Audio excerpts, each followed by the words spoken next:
नमस्कार।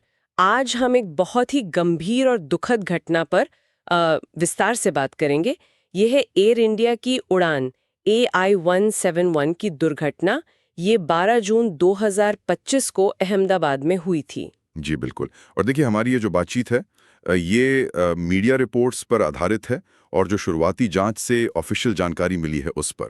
मकसद नहीं है कि इस हादसे से जुड़े फैक्ट्स को समझें, मतलब आखिर हुआ क्या था, संभावित कारण क्या हो सकते हैं और जांच किस तरफ जा रही है। हाँ, और ये मामला इसलिए भी खास तौर पर ध्यान खींचता है क्योंकि ये एक बिल्कुल नए बोइंग 787 ड्रीमलाइनर विमान से जुड़ी पहली बड़ी दुर्घटना थी। सही कहा। ये विमान तो अपनी आधुनिक तकनीक और सेफ्टी के लिए जाना जाता है, तो टेक ऑफ के कुछ ही मिनट बाद इसका इस तरह क्रैश हो जाना कई गंभीर सवाल खड़े करता है। बिल्कुल। और ये भी कि इसमें सिर्फ एक ही यात्री चमत्कारिक रूप से बच पाया। हाँ, अविश्वसनीय। चलिए इस पूरी घटना को थोड़ा समझते हैं। जी, तो उड़ान AI-171 ये अहमदाबाद से लंदन गेटविक जा रही थी। विमान था Boeing 787-8 Dreamliner, registration number VTANB। और हादसा कब हुआ? ये हुआ दोपहर करीब 1:38 पर, टेक ऑफ के एकदम बाद। एकदम बाद। ओके। विमान में कुल कितने लोग थे? कुल 242 लोग थे। इसमें 230 यात्री और 12 क्रू सदस्य शामिल थे। और जैसा आपने बताया, विमान रनवे से उठते ही पास के एक मेडिकल कॉलेज हॉस्टल की इमारत से टकरा गया और फिर जाहिरा भीषण आग लग गई होगी। हाँ, बहुत भीषण आग। और यह हादसा बहुत ही विनाशकारी था।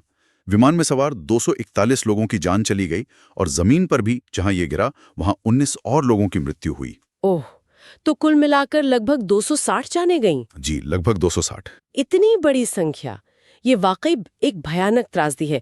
इतने सारे परिवार प्रभावित हुए होंगे। हादसे के फौरन बाद बचाव कार्य तो बड़े पैमाने पर शुरू हुआ होगा। हाँ बिल्कुल।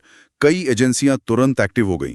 फायर ब्रिगेड, पुलिस, NDRF मतलब national disaster response force, CISF, BSF, CRPF, railway, commandos सब बचाव कार्य में जुट गए। लेकिन इसी बीच वो एक बचने वाले यात्री की कहानी है। हाँ, वो वाकई अविश्वसनीय है। विश्वास कुमार रमेश, एक ब्रिटिश भारतीय यात्री, वो इमरजेंसी एग्जिट डोर के पास बैठे थे और विमान के टकराने से ठीक पहले वो कूद गए। कूद गए? जी हाँ, कूद गए और उनकी जान बच गई। वो इस हादसे में अकेले जीवित बचे व्यक्ति हैं। अविश्वसनीय। अच्छा, अब अगर जांच की बात करें, शुरुआती जांच में सबसे चौंकाने वाली बात क्या सामने आई है? देखिए, शुरुआती जांच से पता चला कि टेक ऑफ के तुरंत बाद विमान के दोनों इंजनों की पावर कम हो गई। दोनों इंजनों की? हाँ, और साथ ही विमान का RAT सिस्टम यानी रैम एयर टर्बाइन वो एक्टिवेट हो गया। ये इमरजेंसी में पावर देता है। अच्छा। लेकिन जो बात जांचकर्ताओं को सबसे ज्यादा